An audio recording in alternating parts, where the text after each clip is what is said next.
Αυτή είναι μία μύγα. Αυτή η συγκεκριμένη μύγα θέλει να βγει έξω από το σπίτι, στο φως και στον καθαρό αέρα.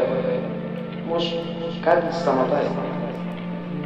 Κάθε φορά που προσπαθεί να βγει έξω, είναι σαν να είναι παγιδευμένη από ένα τοίχο, από ένα τζάμι που την αφήνει να δει το έξω, όμως δεν της επιτρέπει να βγει έξω.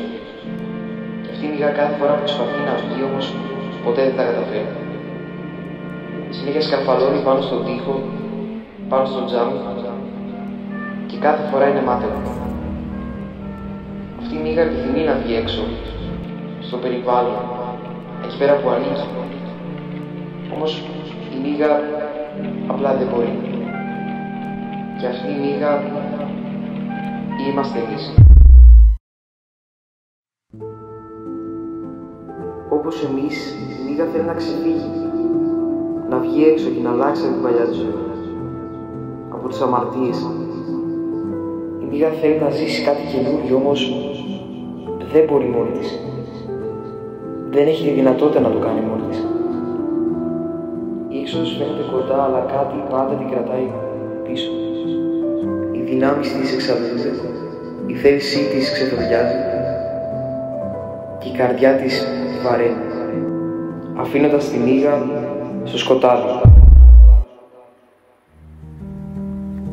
Η μύγα, έχοντας χάσει πλέον κάθε ελπίδα, κάνει συνέχεια τον ίδιο κύκλο και την ίδια διαδρομή. Αυτή η φορά όμως αποφάσισε να μην τα παρατήσει. Αποφάσισε να ξαναγυρίσει πίσω και να προσπαθήσει μία ακόμα φορά να ξεφύγει, να βγει έξω. Οπότε η μύγα πήγε πάλι μέχρι το τέλος και γύρισε πάλι πίσω. Η μύγα τα έχει παρατήσει πλέον, ώσπου ένα χέρι άνοιξε την πόρτα.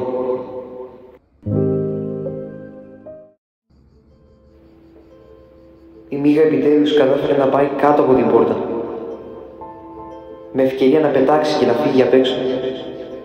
Όμως η μύγα, λόγω της κούρασής της, δεν μπορούσε να χρησιμοποιήσει τα φτερά της. Τότε το ίδιο χέρι της άφησε ένα χαρτί για να ανέβει πάνω.